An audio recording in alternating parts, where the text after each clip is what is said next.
our right, we can see the once magnificent Grand Hotel. Built by Francis Doyle in 1901, it is still the largest hotel in North Wales, boasting 168 bedrooms and commanding views along the Victorian promenade. The vacant plot next door to the Grand Hotel was once home to the Llandudno Pier Pavilion. Opened in 1886, it boasted a 2,000-seat theatre, as well as the largest indoor swimming pool in Britain. Closing in 1984, it was eventually destroyed by fire in 1994. The site has remained derelict since.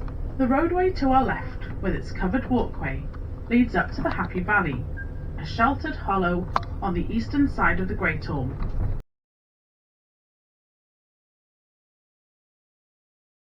Dedicated to the town of Llandudno by the Lord Mostyn in 1887, in celebration of Queen Victoria's Golden Jubilee. We will see more of the Happy Valley in a few moments' time, but first, down to our right, we find a wonderful view of Llandudno's impressive Victorian pier. The original pier was constructed by the St George's Harbour and Railway Company in 1858 and stretched for just 242 feet. But after being seriously damaged during the Royal Charter storm in 1859, the decision was taken to rebuild a more resilient and impressive structure. The current pier, being completed in 1878, stretches 700 metres or 2,295 feet into the Llandudno Bay. As we start our slow ascent around the Great Orme, on our left we can see the Happy Valley. This sheltered hollow on the eastern side of the Great Orme has for many years been a place of entertainment. Back in the post-war years, when outdoor summer shows were commonplace, visitors to the resort would be entertained by the likes of Alex Monroe, Tommy Trinder and Ken Dodd. You should be able to make out the druidical stone circle which was erected to mark the presence of the Welsh National Eisteddfod in Llandudno in 1962. The Welsh National Eisteddfod is a celebration of the language and culture of Wales. It takes place every August, and the venues alternate to ensure the communities across Wales benefit from this huge event which attracts around 150,000 visitors annually.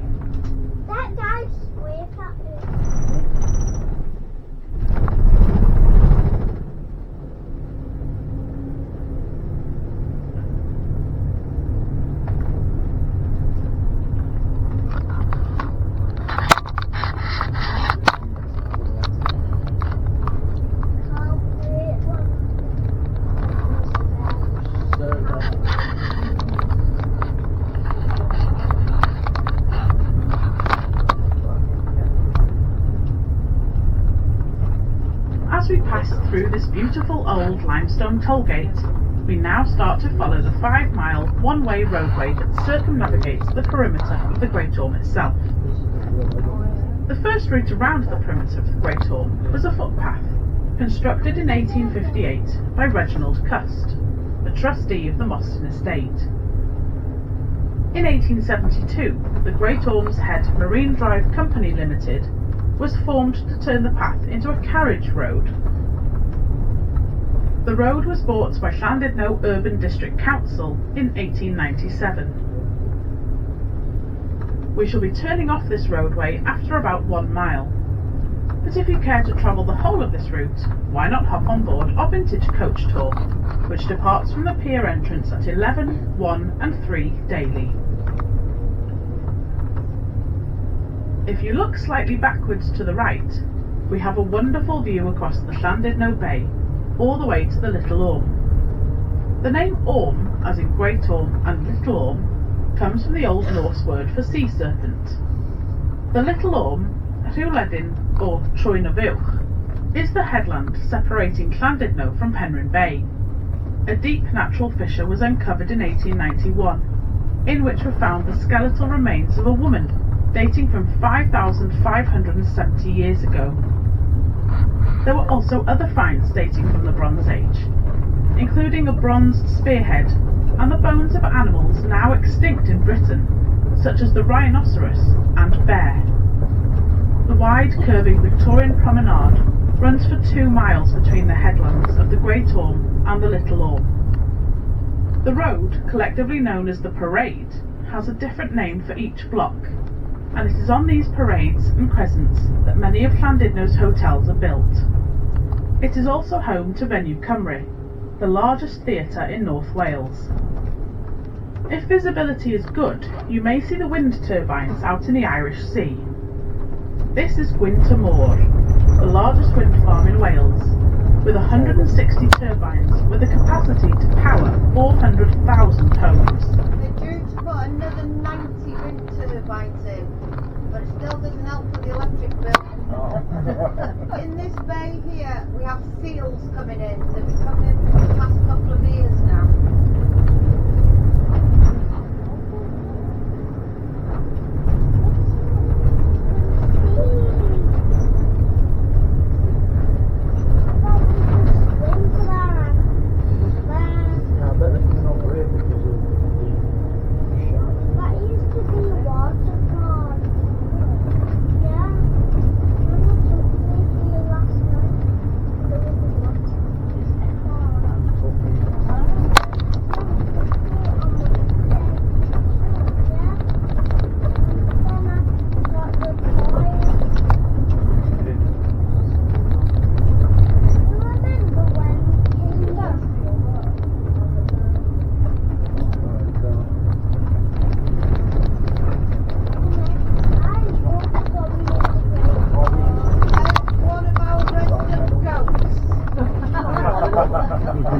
During lockdown, they invaded the town.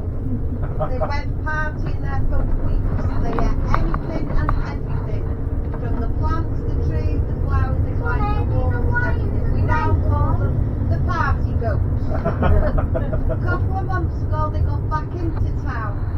The residents were happy because they trashed all their gardens again. Even dug their grass up. They were not happy. So they try and keep them back up here now.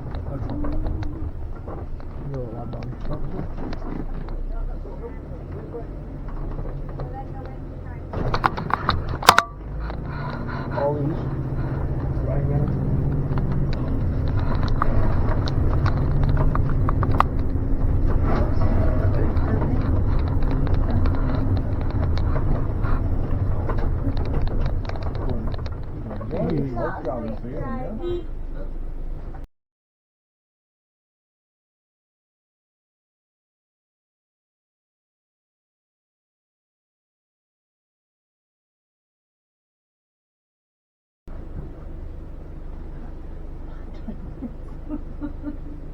What happened? Nothing new. It was just there's a car in our way, so we have to like.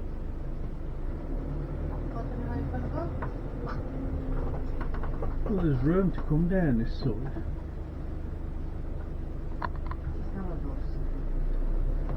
I think she's driving a tank. Clearly can't drive a car. Need to retake your test.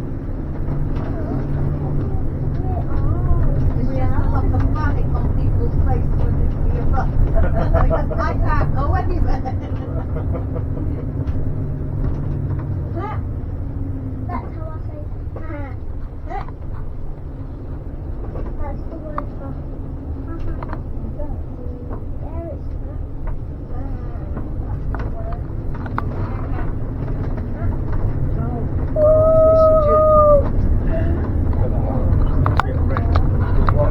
Not surviving that before.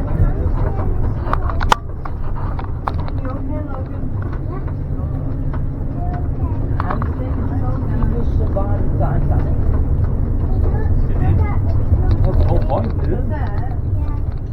Some people. Very few. Yeah, you've got so many on there. You've got a good spot. It's like, I got great. You've got a 130 great mile on a spot. down, isn't it? Yeah, because there's a look. I've got A Celtic missionary called Tidno established a cell on the Great Orme sometime during the reign of Malwyn Gwynedd, known as the King of Gwynedd, 490 to 549. Tidno may have at first inhabited a cave, but later created an enclosure or llan. Tradition tells that the community gathered around this llan, and this was the beginning of Llandudno. Saint Tidno is the town's patron saint. The church we see today is much modified, but some walls have been dated to the 12th century, while others are mostly 15th century. The roof was badly damaged in 1839 during a massive storm, and instead of repairing St Tidno's, a new church was built nearer the centre of the population. St Tidno's was abandoned until a full restoration was completed in 1855 at the sole cost of William Henry Rees. As we pass the church and the cemetery, this area attracts migrant birds in the spring, which like to rest up and feed in the cover of the bushes here.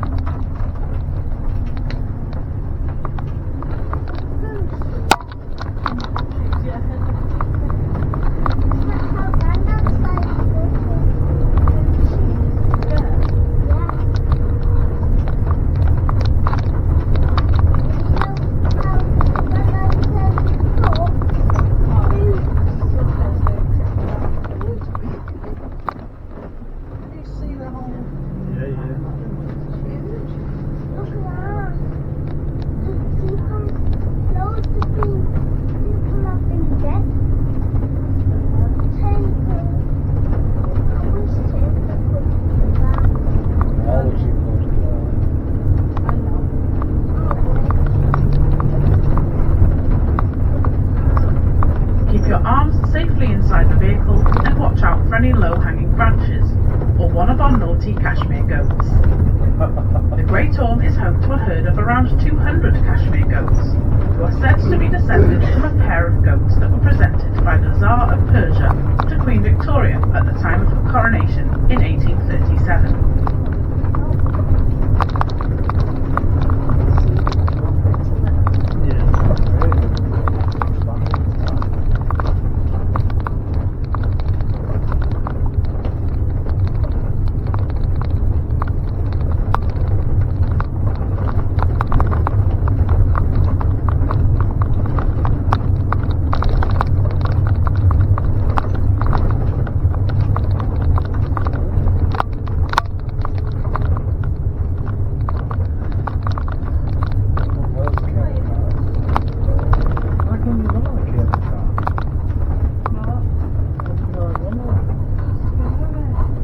Uncovered in 1987 during a scheme to landscape an area of the Great Orme, the copper mines were discovered and represent one of the most astounding archaeological discoveries of recent times.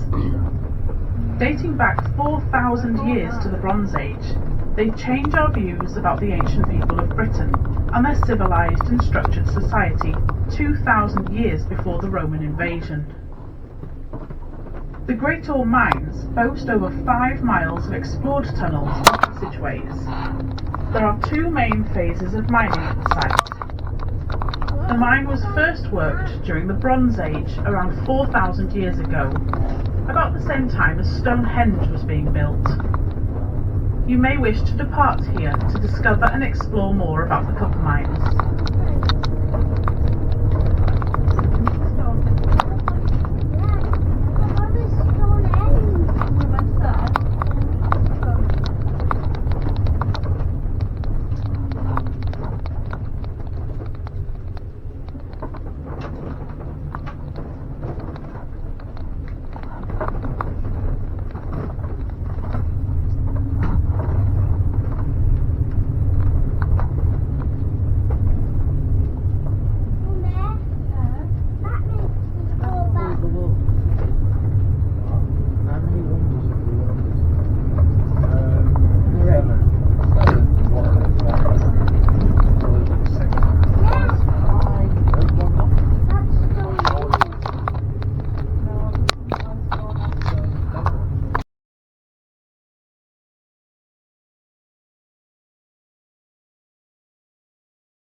When the coffee's now grown, it's green colour. You get 2p.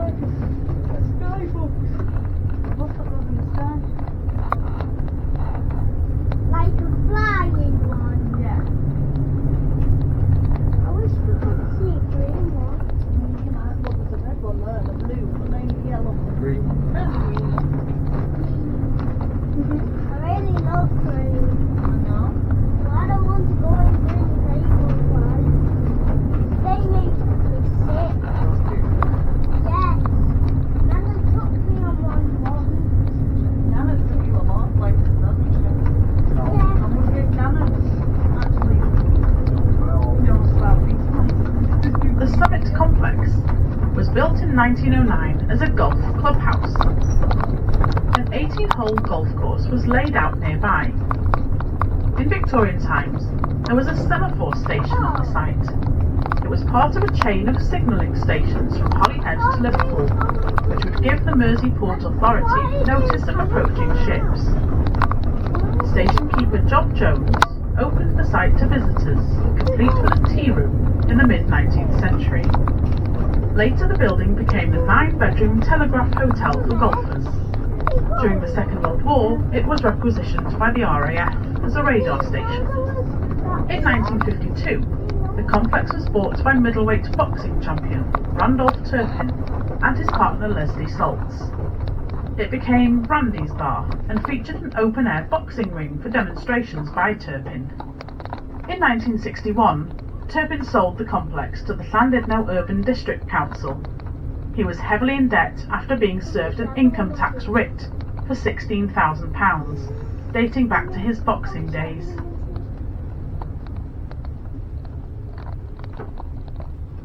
The little island in the middle is known as Puffin Island. The biggest surrounding area is the Isle of Anglesey.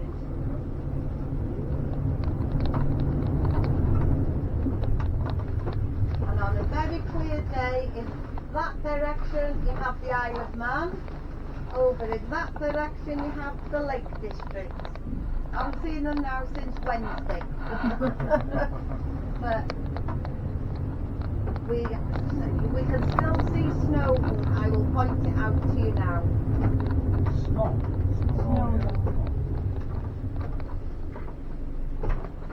I leave here now 20 to 3.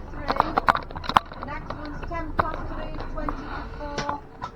22 the hour, 10 past the hour. Last bus down tonight is 10 past 5. And if you're not on that one, you'll have to walk. I'm going home.